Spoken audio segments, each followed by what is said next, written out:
Hello, everyone. I'm FerminAlvarez. I'm a PhD student at the Geology Department of the Trinity College Dublin here in Ireland, and my research is focused on reconstructing recent sea level variations around Ireland by the application of the geological tide course technique. First of all, I would like to thank to my supervisor, Robin Edwards, and to Zoe Rosby, who both work and who are both part of the project. I will also like to thank for the opportunity to Neptune for organizing this event and for giving me the opportunity to present. So, as mentioned, my research is based on reconstructing recent sea level variations in the Irish coast, and the project is part of a bigger project called the A4, which is funded by the Marine Institute, and we're in collaboration with the Maynooth University.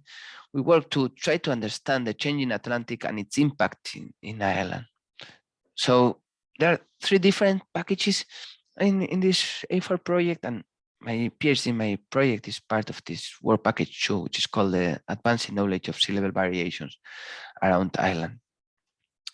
Just as an introduction, as context, as you all know, nowadays due to climate change, global sea level is rising. So sea level rose about 1 millimeter per year prior to the 90s, and currently is rising by 3 millimeters per year, and this rate is accelerating. So these rates are far larger than the previous centuries, and by the end of this century, global mean sea level is projected to rise. So this will be dependent on the different emission scenario, but we can see that in a low emission scenario, we expect over 40 centimeter rise, and under a high emission scenario, this rise will be like over almost a meter, over 80 centimeter. So if we look at this warm up, you can see that this rising tendency of sea level can be observed in different regions of the world. But what happens is that sea level and sea level rise is not homogeneous. So sea level varies around the Earth. Sea level varies in time and space, and this is because sea level responses to a suite of different controlling mechanisms. This is just an example from Oppenheimer et al., where they describe the different mechanisms controlling sea level in time and in space. So you can see that, for example, how the melting of ice sheets will control sea level globally. Then there are more regional processes like the atmospheric processes or the oceanographic processes, or more local processes. So in order to understand and to project how sea level is going to change around the world, it is key to understand how sea level has varied and how those processes affected to sea level change. However, when we look to modern day sea level instrumental measurements, we can see that they are too short to reliably establish secular rates of sea level and unravel the relative contribution of the processes driving them. This is an example from Woodworth. So these are the tide gauges around the world. And these are the tide gauges with more than 60 years of measurements. So you can observe that there is a spatial and temporal bias in the distribution of these tide gauges. So what we do is we try to bridge this gap by using saltmarshes as geological tide gauges. So saltmarshes are coastal vegetated areas found in relatively low energy intertidal environments, and they have a robust and predictable relationship with tidal datums. So if the sedimentation rate of a saltmarsh is able to keep pace with the rate of sea level rise, and there is sufficient accommodation space, the vertical accretion of the marsh surface will maintain its position relative to the tides by accumulating sediments. Consequently, the accumulated sediment sequence of saltmarshes will preserve the history of relative sea level changes. Additionally, the frequency and duration of tidal inundation creates a vertical environmental gradient in the surface of the saltmarsh, where inundation will decrease with altitude. So this environmental gradient will create different sub-environments in the saltmarsh, as you can see here, high marsh and the low marsh. And what we do in order to reconstruct sea level, we'll focus our analysis in the distribution of different sea level indicators, which are biological assemblages, chemical signatures of physical features that are related to sea level in a quantifiable manner. So we'll analyze, the the distribution of the sea level indicators in the surface and the sediment, and we'll try to relate this relationship with the observed in the accumulated sediments of the Saltmarsh. Okay, so we'll especially focus this analysis in foraminifera, which are one of the most famous sea level indicators, and these are microscopic unicellular organisms with hard shells that live in the Saltmarsh sediment surface, and they are characterized by low species diversity and high abundance in Saltmarsh environments. Additionally, they have a vertical zonation. We can observe a vertical zonation across the Saltmarsh environment. That means that different species of foraminifera are observed related to different elevation, to a different elevation in the tidal frame. Sorry.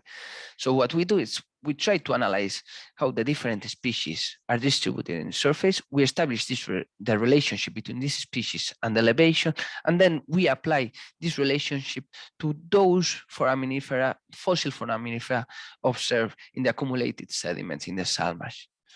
Okay. So if we go step by step during the geological tide gauge technique, we can see that first as mentioned, we assess the relationship between the different species and elevation.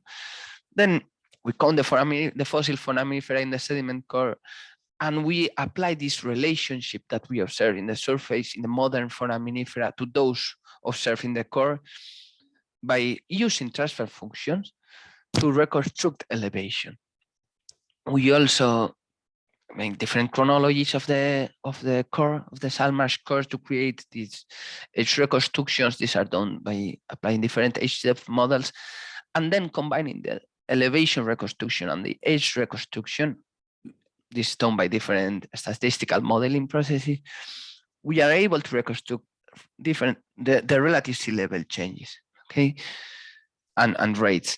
And this is done by using the error invariable integrated Gaussian process model, where we combine the different uncertainties that we get here by reconstructing elevation and age. Like that, and as an output, as a result, we are able to reconstruct relative sea level by the analysis of Saltmarsh sediment. And that's what we are doing. So the aim of the thesis is to augment the instrumental measurements to produce a refined picture of recent sea level change around island. And what we focused our analysis in the southern part of Ireland. This is due to the long-term sea level rise that occurred during the Holocene in this part of the country, where the necessary accommodation space for the accumulation of Saltmarsh deposits was created. Okay. If we look, this is the tide gauge record for an island. You can also see that there is a spatial and temporal bias. So our aim is to reconstruct relative sea level here around the southern island, and the first step that we are doing for that, the first chapter of my thesis probably, is to first analyze the surface distribution of this foraminifera, and that's what I'm doing. So I'm trying to identify different elevation-dependent ecological zones at each of the study sites along the southern island, and see how they vary especially in order to understand the implications that these variations have for these relative sea level reconstructions. This is an example of one of the sites. You can see how the different species change with elevation, and this is the compilation of all the data that we got from the southern island, the surface, and the modern foraminifera southern island. You can see that there are some species that they decrease with elevation. There are some other that they increase their abundance with elevation. So now what I'm trying to do, this is an example of one of the other sites, by applying different multivariate statistical techniques, trying to define different elevation dependent zones that you can see here, and analyze how the different zonation with elevation changes from site to site. That's what we got from now for southern island. The next step is going to be to apply this relationship of foraminifera with elevation to those foraminifera, fossil foraminifera that we are counting now in sediment cores. And then once we reconstruct here recent sea level variations around island, we are also planning to go to the US where we'll try to reconstruct also recent sea level variations around the northeastern coast of the United States. So that's all. Thank you for everything.